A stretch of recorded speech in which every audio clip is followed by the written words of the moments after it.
Iran News Now. Tehran has officially nominated 6 people to run for president. In the aftermath of the June 28 presidential election, which claimed the lives of President Ebrahim Raisi and 7 others, the Guardian Council of Iran has given its blessing to the hardline Speaker of Parliament and 5 others to run for the office. Firebrand populist and former President Mahmoud Ahmadinejad was once again forbidden from running by the council. Ahmadinejad is notorious for the crackdown that followed his disputed re-election in 2009.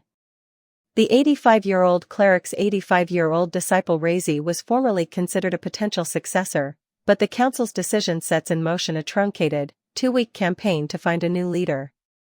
The candidates chosen by the Guardian Council, a group of jurists and clerics ultimately overseen by Khamenei, indicate that Iran's Shiite theocracy is trying to smooth over the election, which had record-low turnout in the previous vote and is happening at a time when tensions are high over the country's nuclear program and the Israel-Hamas conflict.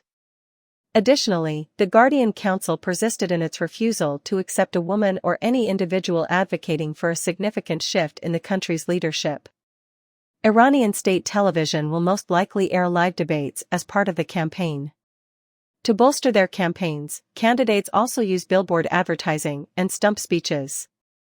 They have all pledged to improve the country's economy despite the fact that no one has provided any concrete details. The country is now under sanctions from the US and its allies due to its nuclear program, which is bringing uranium enrichment closer than ever before to weapons-grade levels.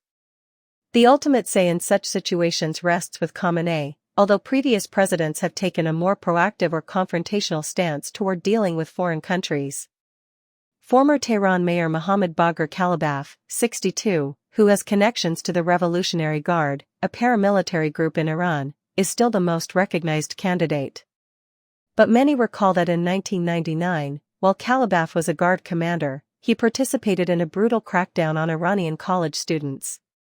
Reportedly, in 2003, while he was the country's police commander, he also gave the order to use live ammunition against students.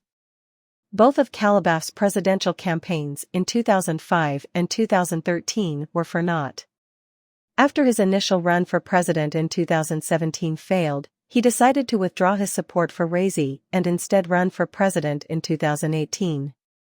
With every major opponent disqualified, Raisi was able to win the 2021 election with the lowest turnout ever for a presidential poll in Iran. In a speech he gave last week, Khamenei hinted at some traits that Kalibaf's followers have taken as an indication that the supreme leader would back the speaker. After years of turmoil in Iran caused by the country's failing economy and the mass protests that followed the 2022 death of Mahsa Amini, a young woman who was arrested for allegedly not wearing her headscarf according to security forces standards, Kalibaf's role in crackdowns may be seen in a different light. Former senior nuclear negotiator and 2013 candidate Saeed Jalali is one of several. He registered in 2021 but withdrew his support to endorse Raisi. The mayor of Tehran, Ali Reza Zaghani, too stepped up in 2021 to support Raisi. Much of Mostafa Pourmohammadi's background is in the legal sector. The vice president of Raisi, Amir Hossein Ghazizadeh Hashemi, stood for president in 2021 but received just under 1 million votes, placing him dead last.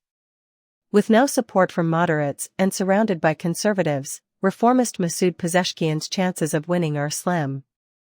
In Ahmadinejad's case, the Guardian Council ruled against him. It also barred conservative Ali Larijani, who had close relations to the moderately minded former President Hassan Rouhani, from serving as Speaker of Parliament.